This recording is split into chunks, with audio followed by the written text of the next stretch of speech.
New Thought Media Network. We are a global broadcast network of positive music, media, and entertainment, inspiring humanity's evolution along the journey of enlightenment and creating a world of love, peace, empowerment, and prosperity for all.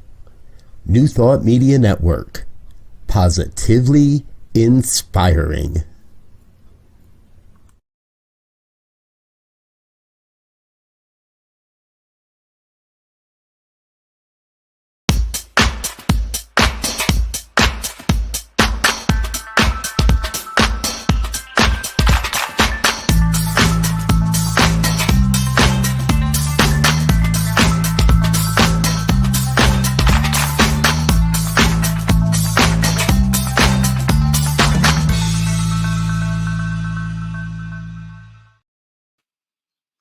Hi, well, hello, it's me. Yes, me, Bonnie Gonzalez, your doula for grief.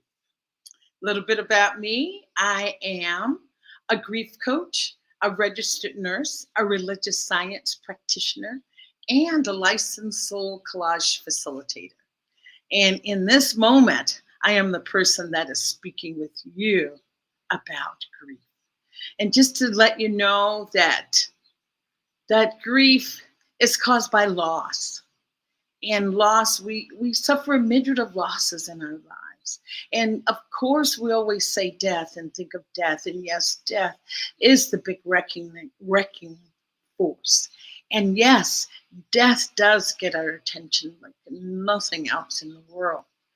But loss of a job, loss of a relationship, a loss of a pet, a loss of hopes and dreams, body images, all those things are losses. And that's what put us in grief. And grief is just a really intricate, vital part of life. It's like two sides of the same coin. So just want to welcome you here today. If this is your first time, welcome, and know that you've come to the right place to start your journey of recovering from grief. And if you're returning, I am so honored to have you back. Thank you so much. So today I've got I've got a really super exciting guest, and she's just so informative. So living from such life experience, just the depth of her life experience alone, excuse me, is just really, really exciting to have her, and super interesting. And so today our theme is embracing the circle of life. And I'm going to bring my guest on in just a second, but I just want to read you this about grief.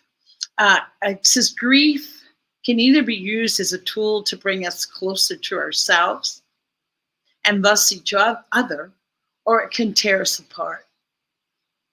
We're so busy running from loss, like a child hiding from the boogeyman, that we don't care who we knock down along the way, as long as sorrow stays far enough behind.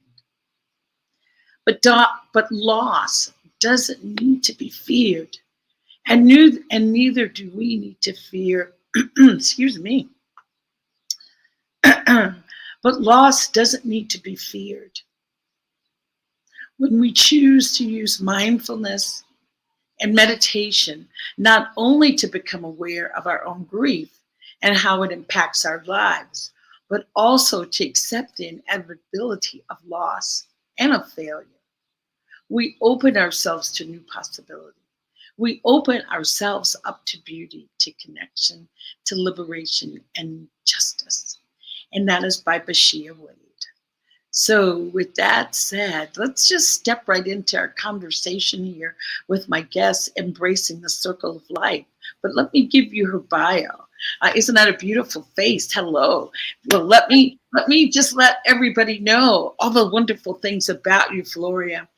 Floria Johnson Mason is a crisis interventional pastoral care pastor, and also the author of Call the Chaplain, a Ministry of Prayer. She studied and received her crisis pastoral care, clinical pastoral education from the University of New Mexico Hospital. She's also an ordained minister, so Reverend.Floria, ordained minister, and senior chaplain in the International Fellowship of Chaplains. I'm not finished yet. Her professional role has been as an emergency mental health first aid, offering first aid to those who find themselves experiencing sudden grief and loss from trauma.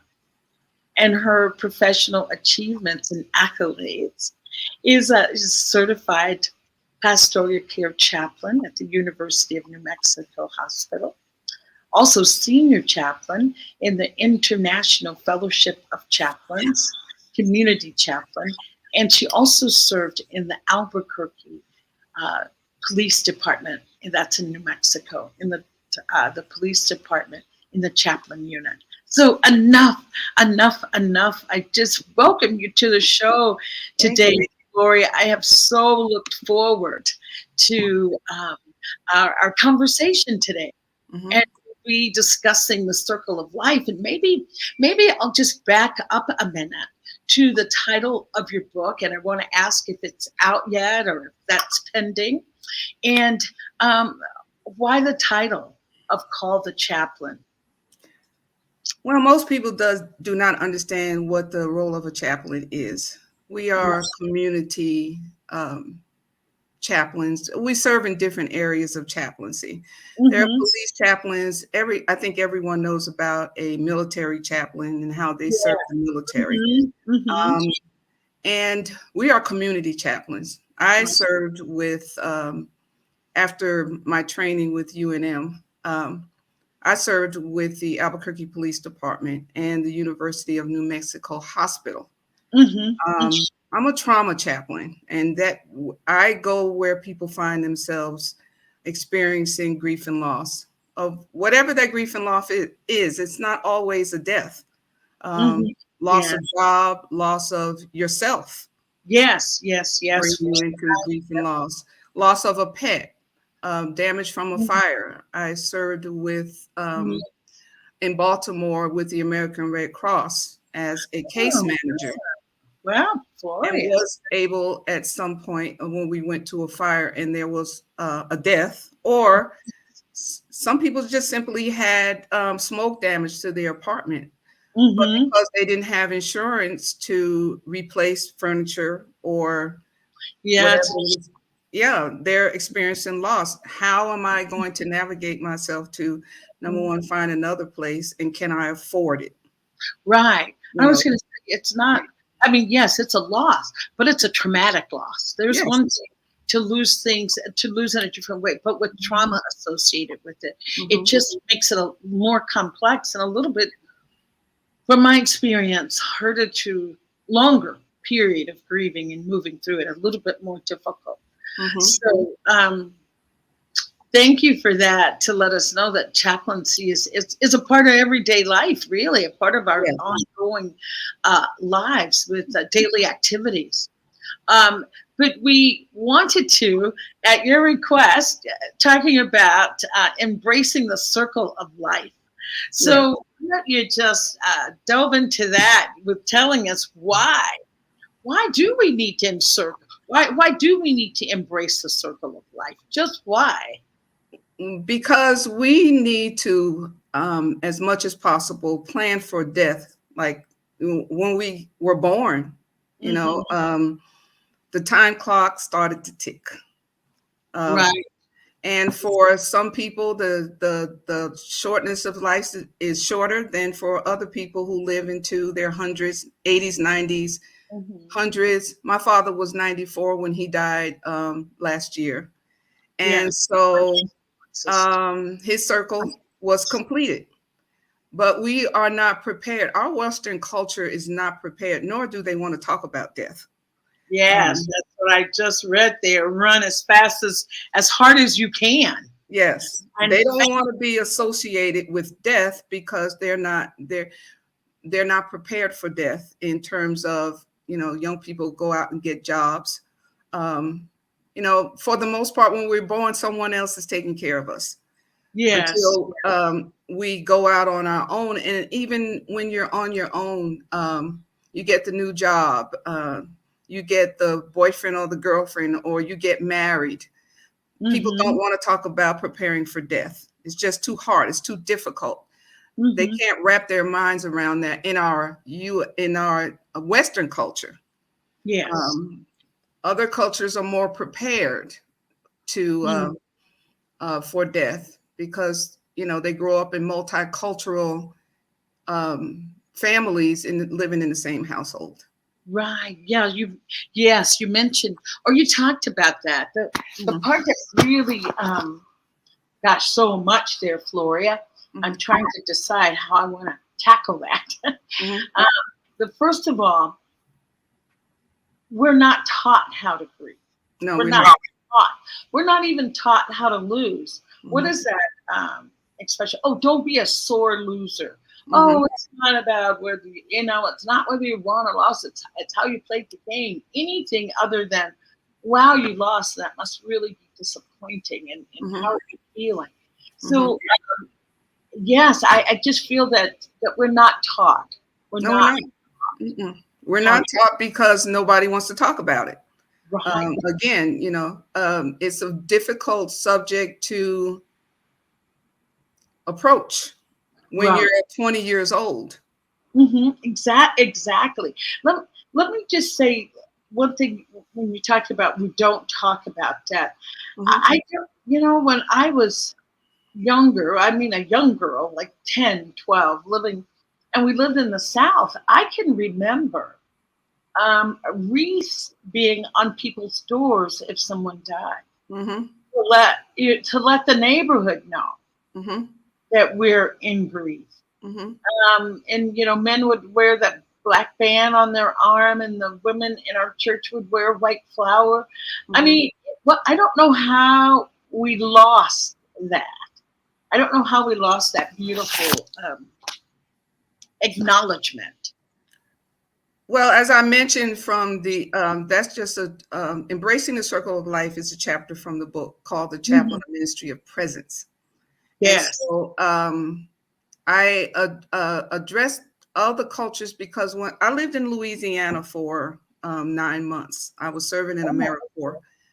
And I had the privilege of being in an area where there was a funeral going on. Okay. And they celebrate, you have the horse-drawn caisson, you have the bands that are playing music to celebrate that life.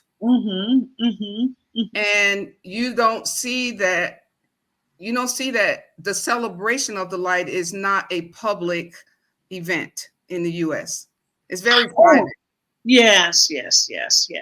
But when I was in Louisiana, now I live here in Mexico, and I did a little research in other cultures about funerals and just embracing that circle of life.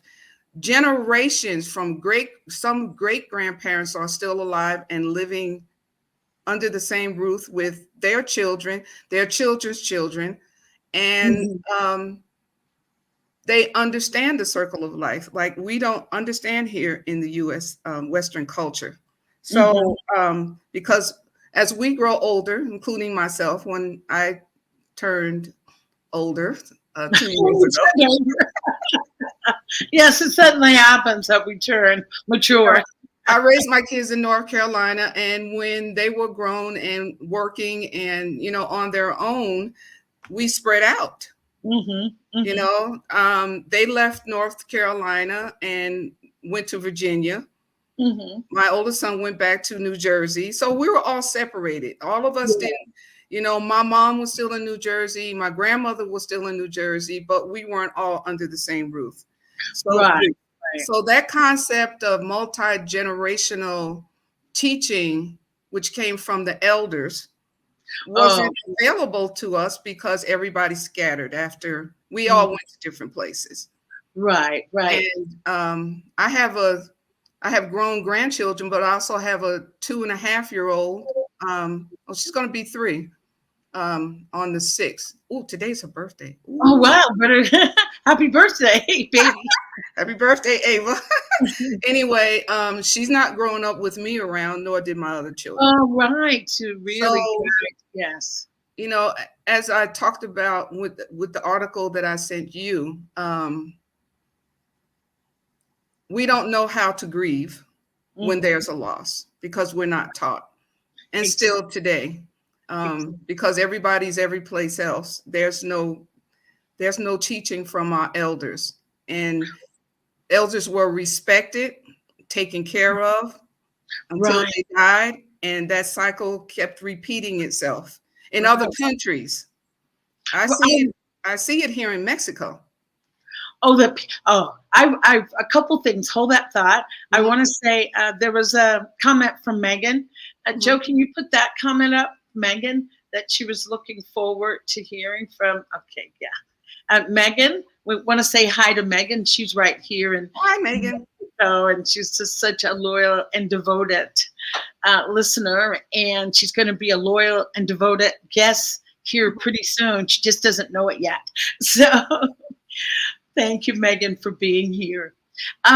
There was a couple things that you talked about from the article that I wanted to ask. And one was you talked about that intergenerational living that we used to really embrace here in our culture. And I remember my grandfather living with us. I remember an aunt and uncle living with us for a while.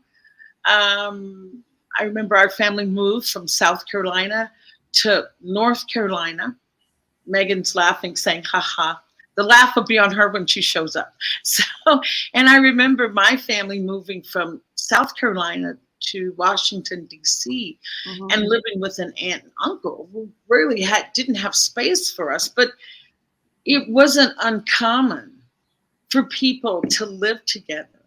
And I don't know, and this makes me want to really review how we lost that, because we had that, and suddenly everybody needed what? I need my space.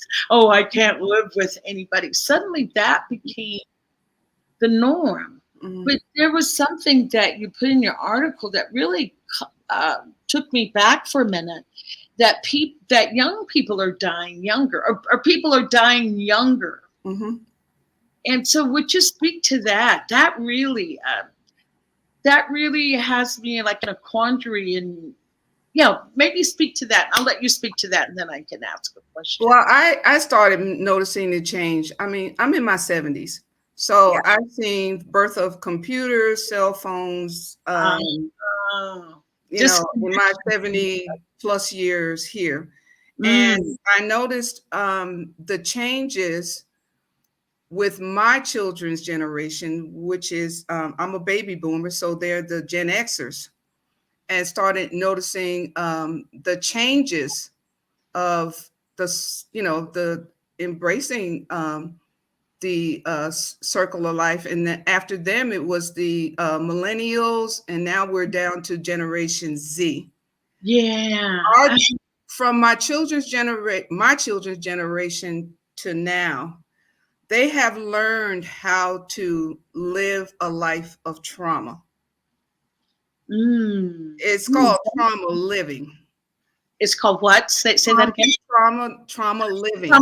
Trauma living. They don't know anything else because of what is going on, not only in the, I'm just going to our Western culture, the United States. People have lost jobs, and let's not even I don't even want to get into racism against a lot of us, and not only is us, our culture of Black people, but Native Americans too. Yes. So they've learned how to live a trauma life. They don't know anything else. And so do you feel that has, I don't want to say shorten just say shorten their lifespan, or they die younger, because there's this level of stress, when you're living in a stressful environment, your cortisol levels goes up. It affects your organs. It just affects your body. And Yes. it's like wear and tear on the Yes. body. Yes. And I got that. I looked up that article. I don't have the notes in front of me. It's So, okay. Yes, it's fine. like I said, our generations have learned how to live trauma living because of the stress of life in and of itself. Diseases are born out of stress. Oh, dis-ease. That's We why don't know how to eat. It's to stay dis-ease. healthy. The brain is stressed out beyond its ability to cope. Yeah. But we're coping through drugs, alcohol, whatever means that gives you some level of what you think is peace in your life. And it's not. It's just traumatizing you spiritually, emotionally, financially, every aspect of your life, because they don't know anything else. Right. They don't. And nobody is teaching them how to live stress-free, because everyone is stressed out. You know, so that's why they're dying at young ages. We don't have mentors anymore. My job was stressing me out, so I quit. Oh, yes, I hear you. Yes, I just said, you know, and then when the pandemic came, that just compounded everything that has been going on for the last 50 years. Yes, and people don't, and so they're dying young, and like I stated in the article that I sent to you, nothing impacts grief and loss more to anyone than the loss of their child. Because the natural order of things is that parents die first. Their children can grieve the loss as much as they can, but when you lose your child, I haven't had that experience. I can't relate to it. Yes. But I've been around, you know, I had a dear friend, and we are still dear friends. She lost her son at 7. I couldn't relate to her grief. I see. Yeah. Well, let's put it this way. Even let's say you were saying relate to her grief, but you could, I'm sure, empathize with that that intense loss of a child. I mean, that's not something, thank goodness, that I've had to experience. And my heart goes out to those people that have. And those that have, I think they really need even more support. We all need support during that grieving phase. And we just really, really need to realize the value of it. And I think people don't know how to help you, because if it happened to you, it could happen to me, and I can't wrap my mind around it happening to me. So we scatter. Yeah, people are there with you initially. They get the news that the person has died, and they're around for the funeral, and they may stay a couple of days. But people really want to get back to their lives, and they want to distance themselves from your grief, because I don't know how I would deal with it if it happened to me. So people scatter, and because they're fearful of what it could. They know at some point it's going to happen to them. Somebody in their family is going to die. Right. And Floria, and I hear what you're saying, but it pushes my mind to, excuse me, to say, how can we change that? How can we change that? We've identified the problem. We've identified the problem as people being terrified of grief, as I read in that opening. Just terrified. Just terrified. And as the article says, running as fast as they can, even tripping over each other. So what can we do to stop that cycle? What can we do to stop that cycle? I don't know if we can stop it. We can help. If people are willing to do the work, because it takes work of body, mind, soul, and spirit to do the work. I don't like using the word cope with or deal with your grief. You need to get into the process of healing, so you can move on with your life in a very positive manner, instead of perpetual grief every day, every single day, all the time, and you can't seem to find relief. So Yes. my suggestion is reach out to people that you can talk to, and those who will listen without having preconceived notions about how to help you, because you can tell them your story better and without, having a ready answer, because there is none. Mm-hmm. Oh, that's true. There's a long list of what I say are do's and don'ts when talking to someone that has lost. Mhm. We'll say any type of. I mean, it could be any loss, because that grief is going to be the same. The pain is there, and the pain is more intense, as we said, with losing a child. But you losing a child or having a loss that is disfiguring to the body, to lose a limb, to lose an eye, to become paralyzed. I mean, those are really those are losses that people they continue to need to live with that. It doesn't go away. Yeah. And I stated that in my statement that grief and loss is a spiritual, physical, and emotional. Mm-hmm. Like, and I'm going to ask physical part of grief and loss. Mm-hmm. And what I was getting to with that is what to say to people. And that's why people run away, because they don't know what to say. It's like, I don't know. I don't want to say anything that's going to trigger them. I don't want to say the wrong thing. But I say this so often, a chapter of your book not chapter, but the title of your book, called the Chaplain, a ministry of presence. Because if we could just understand how healing, how supportive just our presence is, without having to say anything. If you don't know what to say, you can just say, I don't know what to say, but I'm here. Yeah, and Thich Nhat Hanh, I just love the way he says it, that we need to say to each other, and especially during times of need like that, that I am here for you. I am here for you. And 9 times out of 10, the person doesn't even want anything, but that is so emotionally healing and supportive. Just that I am here for you. So anyway, yes, go ahead. It was the presence of a chaplain when my mom died. She was in hospice care, and this woman stood. She came in the room. She introduced herself. My mother was in the middle of, transitioning, and she just stood in the corner. And after I laid my mom back in the bed, I just sat in the chair and I'm just staring and, trying to get some grip on myself at that moment, emotionally, that she was gone. And I'm going to say this because it is my experience. Yes. Watching my mother transition was the most fascinating thing I'd ever seen. Physically. Yes. The pupils dilate, then they fix. And you watch the spirit of that person or the life of that person leave their body. It was the most fascinating thing I'd ever seen.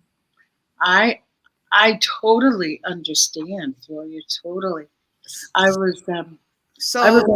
Yes. And it took me 3 years, another 3 years after her death, to decide, because I heard the call and I'm like, no, okay, God, you can't be calling me to do this work. I'm not equipped to do this.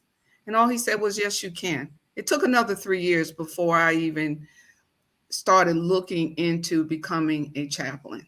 But the training prepared me for the experience as a trauma chaplain for the police department, because just being present for people is the most important role, I think, that I could have been a part of as a trauma chaplain, because every single situation, not only with the police department, but the hospital as well, was different. Every situation was totally different from the one I experienced maybe the night before. With the police department, I did death notifications. So, and every time I'm called, I had to pray, and I'm like, what do I do with this once I arrive on scene?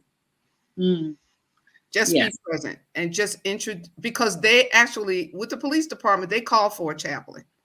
So if I'm on call, I'm the one that goes to that situation. And, I really just didn't know what to do. What do I say to a person who's lost their child, or their husband comes home from running and he drops dead in the kitchen?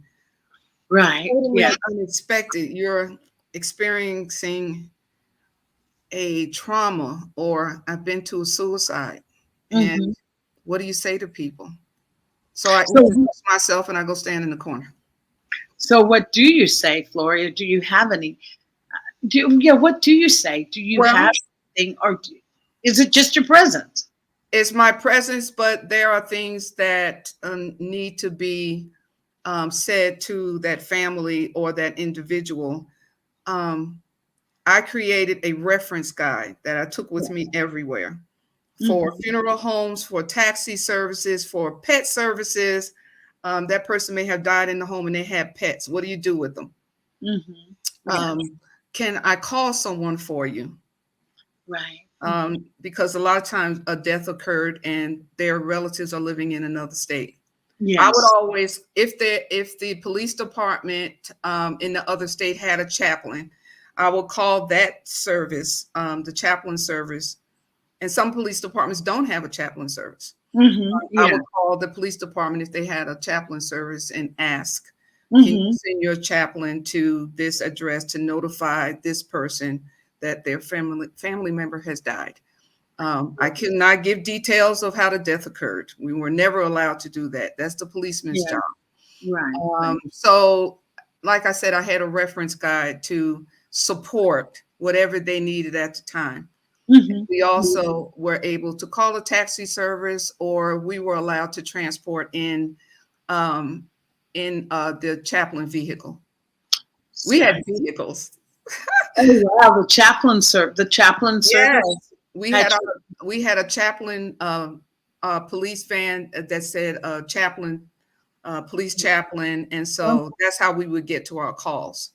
Sounds pretty progressive. Albuquerque was awesome with their, especially when you say that some places don't have that service. So, and just talking about what to say, and just talking about I'm here for you, and things to avoid is like they're in a better place. It's like they may be in a better place, but I'm just ripped to shreds here.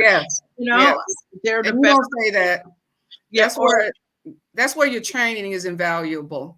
And so you don't say that to people. They're in a better place, and because you might you might have a very unfavorable situation at that point. You don't say that to people. You learn not what to say. Yes, exactly. And I have officiated funerals at the request of a family. So, but is that in your ministerial role or in the chaplain role that you facilitate? Both. I wanted to ask, in being in that chaplain role, especially for the police department, did you ever have to administer care? I'll put it that way: administer or provide support to the police officers that you went with. Where do they? I mean, it's traumatic for you. It's traumatic for them. Where do you guys go to stay there, be quiet, unless and they know I'm there. They understood the role of a chaplain. I also supported the 911 call center. I went there once a week and went up to the floor where 911 services were, the communication center in Albuquerque. And if they knew I was there, and if they wanted to talk, then they talk, I listen, and offer as much support to them as I can, because those calls are very tough. I see. Yeah, to be dealing They're with traumatizing. Yes. Yeah, 8 hours a day, 7 days, 12. 5 days a week. It's like, whoa, that's emotionally draining. So that's what I mean. Was there a factor? Was there some type? Was there what is it? Employee assistance kind of? When I was with Kaiser, there, if you're being a nurse is stressful, doctor's stressful, and they did have the employee assistance program in place. But how many people, that's the whole thing, how many people take advantage of what's provided? It's like, oh, I'm just going to go home. I'll just won't think about it.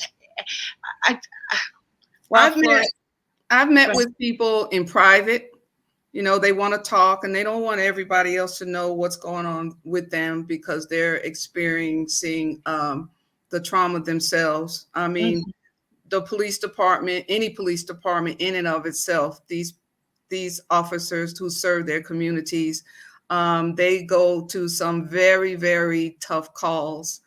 And so, I think the police department worth its salt will have a very highly trained chaplains unit to help not only their police officers, fire department. I served with them for a very short time, the fire department in Albuquerque, and generally the community there, the people that lived in Albuquerque, and I I continue the work of listening when people want to talk. I am not a licensed counselor, so this is my disclaimer. I will listen to you. And but I ask questions for you to get the help that you need. I'm all for people going to grief counseling, doulas for grief like yourself, professional people who can take you further than I'm able to do. Right. Or just getting professional help, just knowing when to reach out. When you need it. Yes. Right. And there was a couple things I wanted to say when you talked about people scattering and not having someone to talk to. And want to say, and I think I've mentioned it before, that our grief needs to be heard. We have to share that verbal. Our grief needs to be heard. Then it needs to be validated. Yes. To say, yes, I hear. Yes. And I think as a grieving person, that it's important to understand that. But it's important even more so to understand not everybody can hear your story. That's right. Not everybody can. As you said, the thought of losing a child, that would be, for someone that would be impossible to discuss. So I want to just talk about cultivating those 4 types of friends. So that you can talk about your grief, so that you can get it so that it's validated. The first one is someone who has suffered the very same loss that you have. That if it's a loss of a child, talk to someone else who has lost a child. Because you said it so wonderfully, Floria, in the beginning, that you just can't, you can't understand that. You can't even wrap your head around that. So that's why you would need a friend that has suffered that exact same loss or experience, exact same loss. And the second friend is somebody who treats you like nothing ever happened. Oh, let's go to the movie, Florida. Come on, get a cup of coffee. Let's go do some salsa dancing. The third one, and you are perfect for this, Floria. The third one is just a listener. Somebody that listens to you without offering advice, without butting in, but just listen. Because to know that we have been heard is such a part of that healing process. Yes. And then the fourth friend that I say that needs to be cultivated is that friend who will tell you the truth, who will tell you the truth. It's like, Floria, I've seen too many wine bottles now going in the trash. Looks like you're really just not physically taking care of yourself. Mm-hmm. Or I notice that you're eating way too much, and what you're eating is just not good, that you're eating feelings. So you need that person that can be a truth teller, and not in the way of, oh, yeah, it's time to move on. Aren't you over that yet? Grief, oh, there was that word. What am I looking for? Someone said grief is like a splinter in the heart. It heals, but that splinter is there. And the thing that we are doing is not moving on from our grief, but moving forward with our grief. So, yes, go ahead. Yes, you are absolutely right. You need to cultivate these relationships, but how do you? How do you cultivate these relationships when you feel like I can't really tell anybody how I'm feeling because, number one, they're afraid of me. Yes. Okay, they're afraid of my thoughts. Yes. And they don't know how to. Like I expressed that with a friend of mine who lost his mom a couple of years ago now. And he made a statement on Facebook about, nobody cares anymore. And I just, because people are not responding. And I said they're not responding to his Facebook notes about his mom, and he's sharing. So I told him, I said, the fact that you are sharing you're continuing to share your mom, is this a way that you're getting through your grief process? Cathartic, yes, it's cathartic for him in some way. Yes. But I take a deep breath when I hear that. Are you looking for support on Facebook? Are you looking to be comforted by Facebook? Are you listening to really have a place to put your feelings? And that's what I mean by cultivating. It requires some awareness on our part. It requires some awareness. Is this the place to get what I need? Am I putting it out there because I don't have to get an immediate response versus talking to someone who's with me? And if, as you said, Floria, I do want to answer that. If somebody says, I don't have anybody to talk to, people are afraid of me, people run away, that is the moment, that is the time to reach out for professional help. Because I can guarantee you, whatever you're experiencing and the pain that you feel needs to be expressed. It needs to be talked to. And our stories need to be witnessed by someone. So please, if you find yourself, as Floria says, in that state of, I don't have anybody to talk to, people don't listen, please reach out for help. Yeah. And I have expressed that to him a few times, and he has sought grief counseling.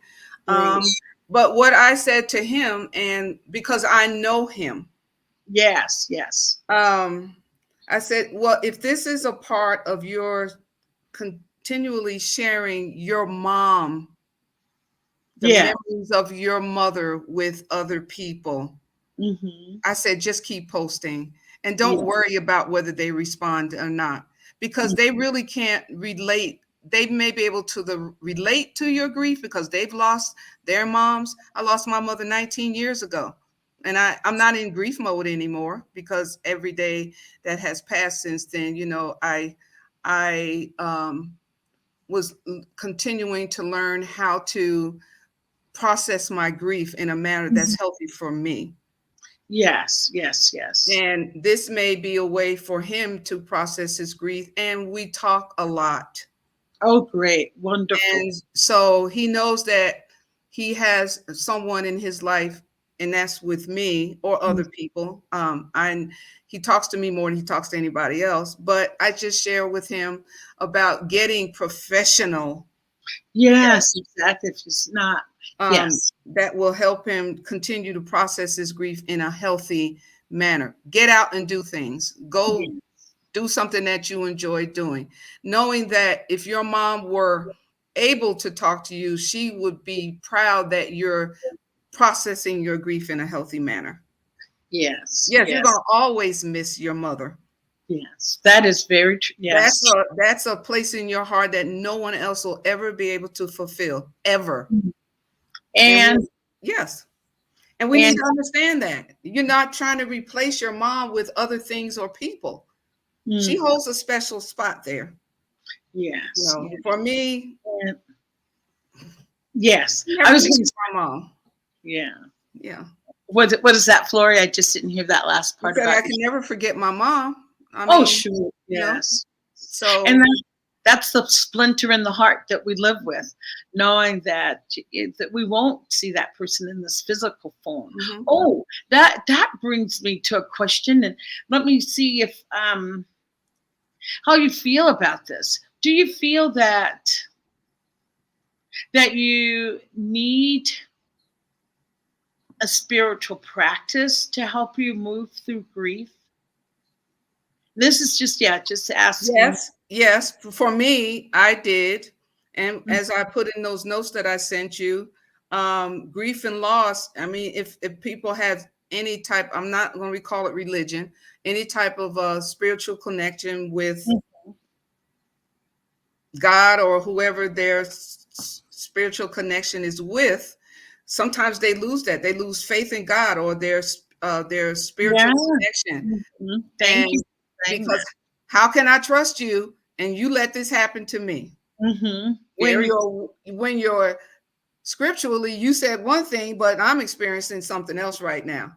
And I don't understand why you let my child die, my husband die, or I lost my job, I lost my house, I'm going through divorce, which if you're married and you lose a child can compound your grief to a place where you can't even imagine. Exactly. Because people separate and they divorce. Especially, yes, exactly. You know, or the grief and loss of just divorce in itself. I went through my grief and loss when I went through divorce. But what I'm saying is when you have, and we were both Christian people, got married in the church. Yeah. And but I love when you said that get mad with God and you know, angry and questioning what you believe. And that is exactly what grief does. It transforms you. If you I don't want to get too excited about that, but it allows you to question. It allows you to question your life. Everything. It's gotten your attention, and it can really be a transformative power. As I said in the opening reading, it can bring us together or it can tear us apart. Yes. And so many people with that grieving process and starting, I love when the people say, I'm mad with God and blah, blah, blah. And I know I shouldn't be. And it's like, you can be mad with God. God's big enough to take it, or whatever your beliefs are, your spiritual practices are. In my Buddhist practice, the phenomenal was that there's a passage, or Gosho quotes, as they call them. Suffer what there is to suffer. Enjoy what there is to enjoy. That life offers both. And no one can escape suffering. Not a Buddha or a sage. Nope. And it's about that surrender, that surrendering to the power and presence of the divine within, if that's what you want. That's right. And I do believe, this is my personal belief, though, that I find that people that do have a spiritual practice can move through grief. If you want to put a time period, can move through grief. And I don't want to say a shorter time period because grief is everlasting, but that they are not paralyzed usually by it, but they're able to move through their grief with a lot more ease and grace.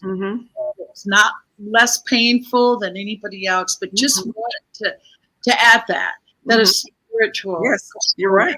Yes, absolutely. Yes. And oh my goodness, Floria, I just realized the time is slipping, getting away, and I wanted to ask about the book. Do you have a cover? Is it published? Where are we with the called The Chaplain?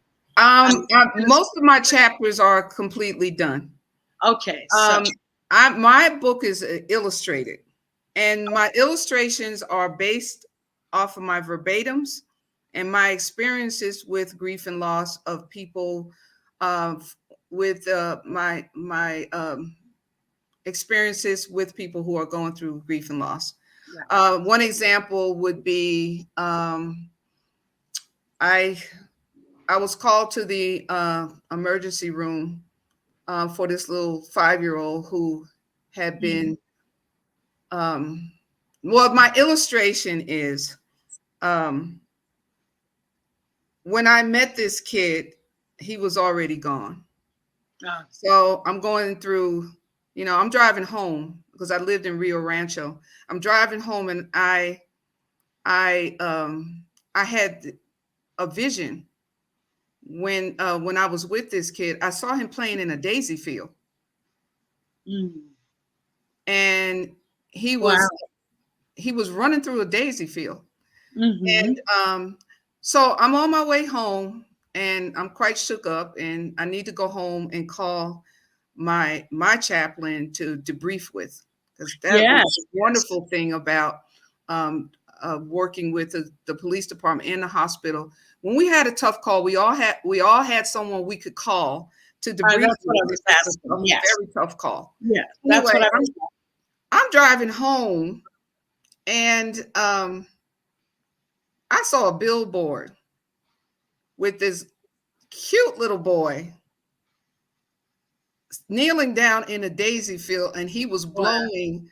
He was sweet. I was like, I'm thinking to myself, this is God's way of giving me some peace. Yeah, some support, some solace. And support. Some solace. Child. Yes. Because I was going into my own the little grief mode here about the loss of this 5-year-old beautiful kid at the hands of his mother's boyfriend. And I saw this billboard, and I said, God, only you.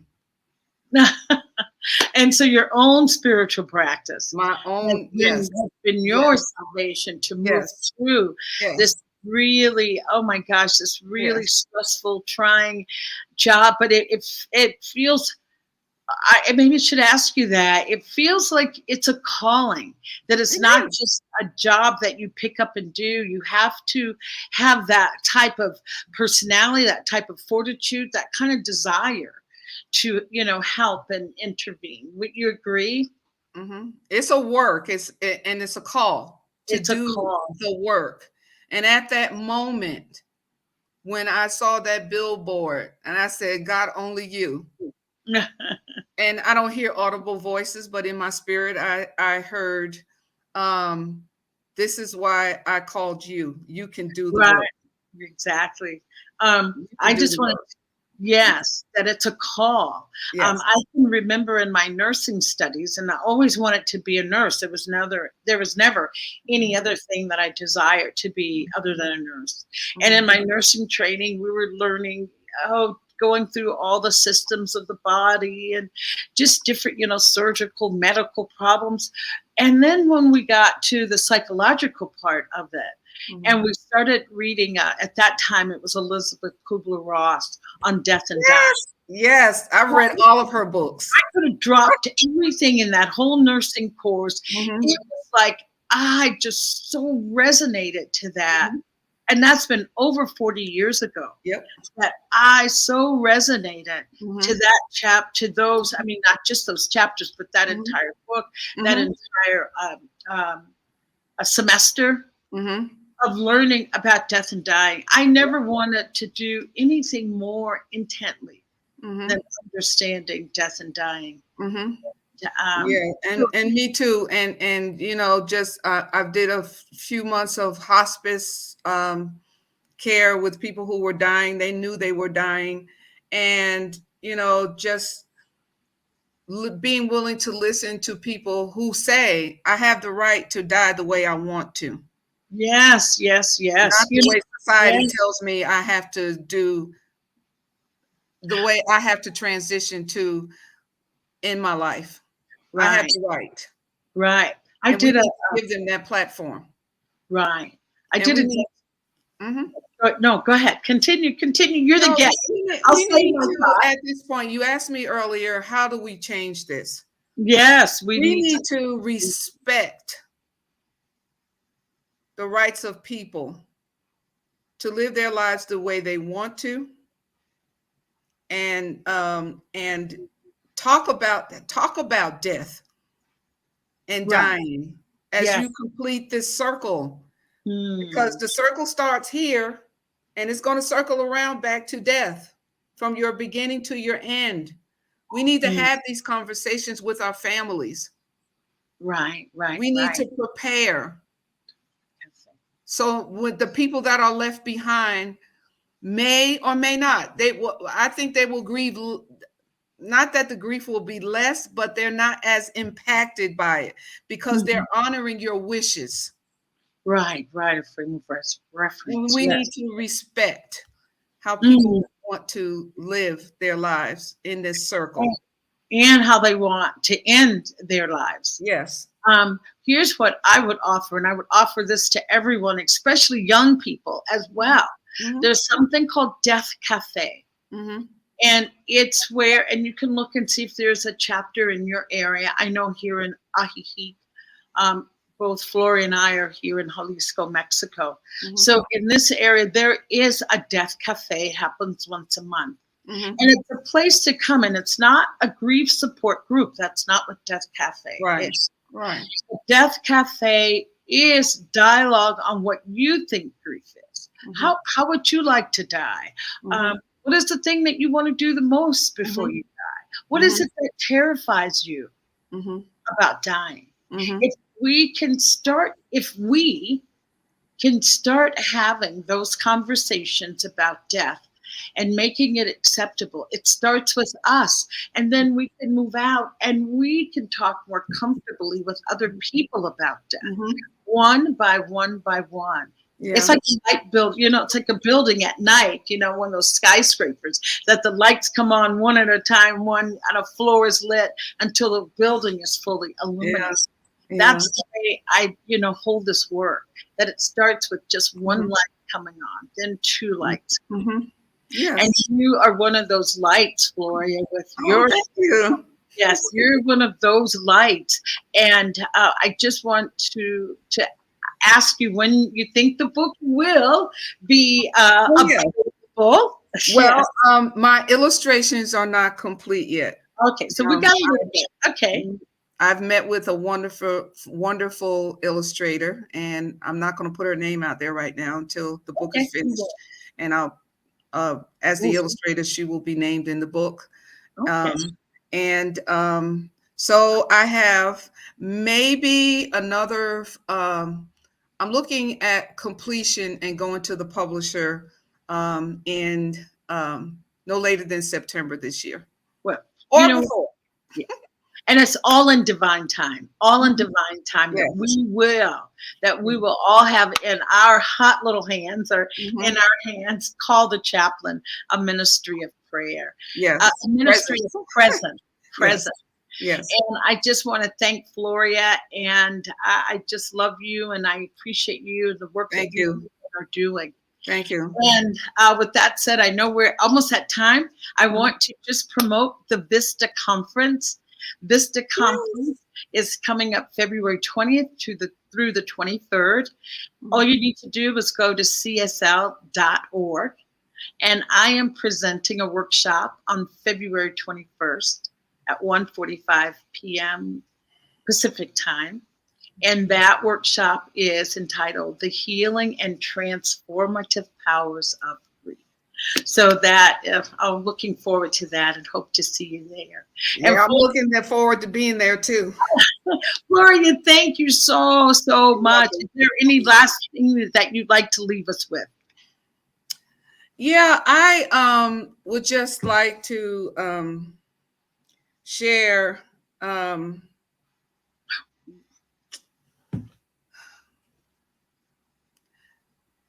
for people who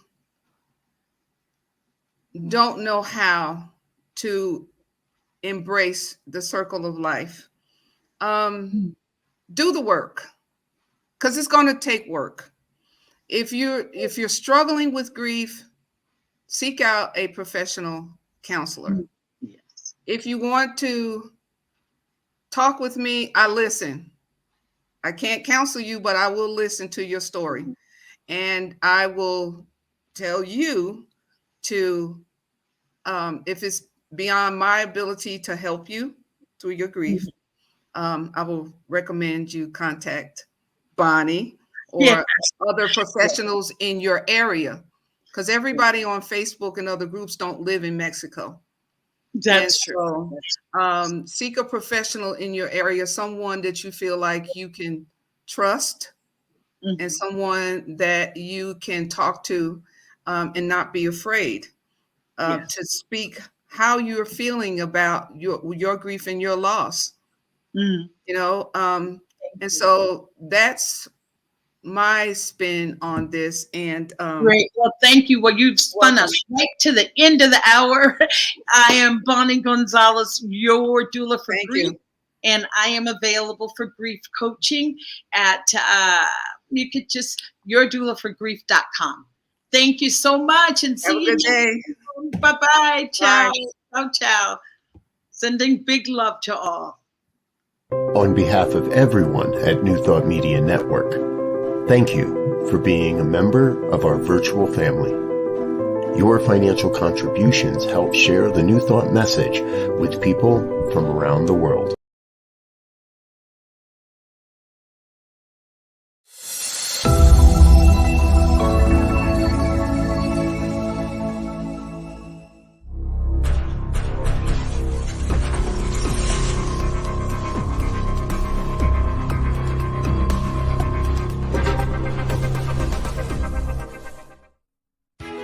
New Thought Radio, music from all your favorite New Thought artists. From Jamie Lula, Karen Drucker, Gary Lynn Floyd, Ricky Byers, Daniel Nahmod, Eddie Watkins Jr., and many, many more. 24/7 New Thought Radio. Positively inspiring.